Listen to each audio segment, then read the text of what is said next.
Guys, welcome to the Aquaman mild spoiler review. Now, just as a heads up, I will be saying a few things that are ridiculously spoilerish, but like not enough to where it ruins the whole movie for you guys. So just please be just be vigilant on that. If you feel like I'm about to say something and you don't want it to be spoiled for you, just skip like maybe a minute or so, and I'll return back to talking about other things in the movie that I loved, but with very mild spoilers. Anyways, I know I'm going in circles. Anyway, so I went to see Aquaman 2 weeks ago. It was a pre-screening of some sort, just to get all of our opinions as audience of what we thought, and I had a great time. Honestly, at first I was like apprehensive because I was like, oh great, this is gonna be some boring ass pre-screening because they're not gonna show us everything. They're just gonna show us bits and pieces. But whoa, oh whoa, was I wrong, man.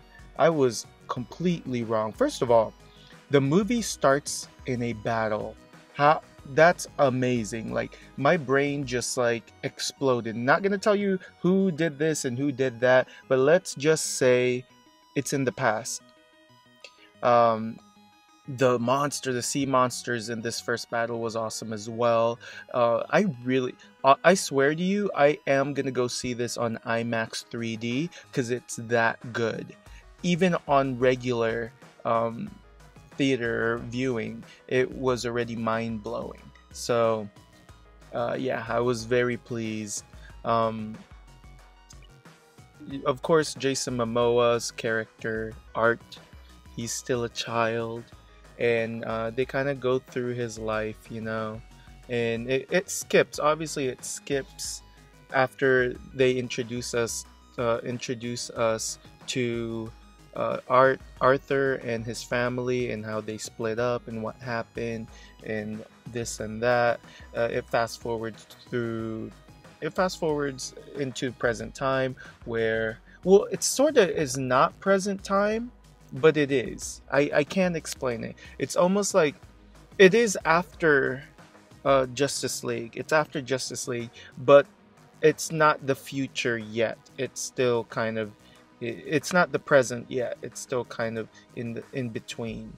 And I know this sounds crazy, but when you see the movie, then you'll know what I'm trying to say. Um, he goes under, like, obviously he starts like things start happening that causes Arthur to kind of have to go back to his homeland and see what is going on, because Mara is telling him that like a lot of terrible things are about to happen, not only to his mother's homeland but also to Earth, his father's homeland. So Arthur is he's reluctant. He really doesn't want to be involved in a fight that he feels like he just wants to be left alone. But at the same time, he's starting to notice like all the terrible things that is happening even on the surface world. So Mara basically takes him back home back to Atlantis. That's when he starts realizing, holy crap, there is huge problems happening, and he's being challenged. Obviously he's the rightful heir to the throne, but he's being challenged by his half brother Orm, and Orm wins. And therefore, okay, am I giving too much spoilers? I gotta watch out. Therefore, Arthur and Mira escapes and decides to find the trident. And it's so funny because the trident's in the middle of a desert, which is like, come on now. It's awesome. Just think about it. Think about that. What we now know as a desert without water or anything used to be filled with water. Like that's incredibly insane. And so like it just makes your mind kind of wonder like, wow, is this possible? Like right now on planet Earth, there are places that feel like that's never been touched by water. But back then there were water. Therefore, what hidden, not treasures, but let's say hidden fossils and yeah, and things from 80,000 years ago. What thing was hidden under that sand? Was buried in that sand in a way. Like, it's mind-boggling. Anyway, so they retrieve the trident. Of course, Orm hires as assassin Black Manta, and Black Manta and a bunch of like guards from Atlantis come to arrest and detain Arthur, but of course they escape. And I mean, my mind is just blown away by the fight choreography, by everything. DC has done it, no joke. Wonder Woman was a hit. Aquaman is gonna be a bigger hit, and I'm not kidding, I'm not lying. I was blown away, and I wasn't even in a theater with surround sound, so, and with IMAX. So imagine what it would be like imagine what it would be like listening or watching it in an IMAX 3D. By the way, newsflash, the Venom passed Wonder Woman in box office money. That's incredible. And the word of mouth on that is so anyway. I mean, this is what I'm saying. If you make a movie right, people will show up. So, anyways, I had such a great time watching this movie. There were so many scenes where I was like, what the hell is going on? Because I just didn't expect. They pulled some things from the comics, like a certain character being killed, hint hint, and then and it's not Arthur's mom. And Mara's powers, I mean, she finally got her comic book accurate powers, which is awesome. So she's able to like pull water and liquid out of anything, so that was pretty cool.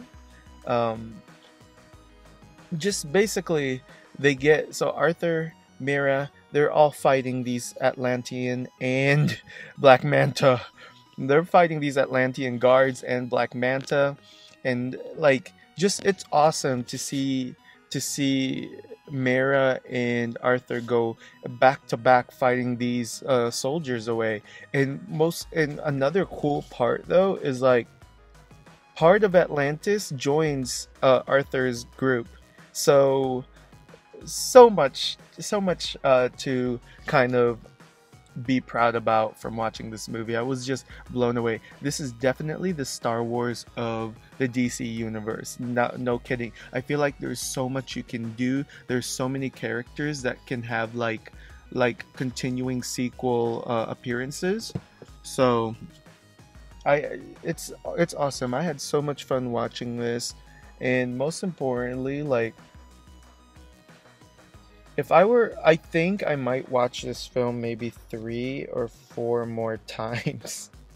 Not lying. I don't care how much money I spend. I'm gonna do it. This is how good this movie is. Like, maybe part of me, it's because like I'm on that high after seeing it, if that makes sense.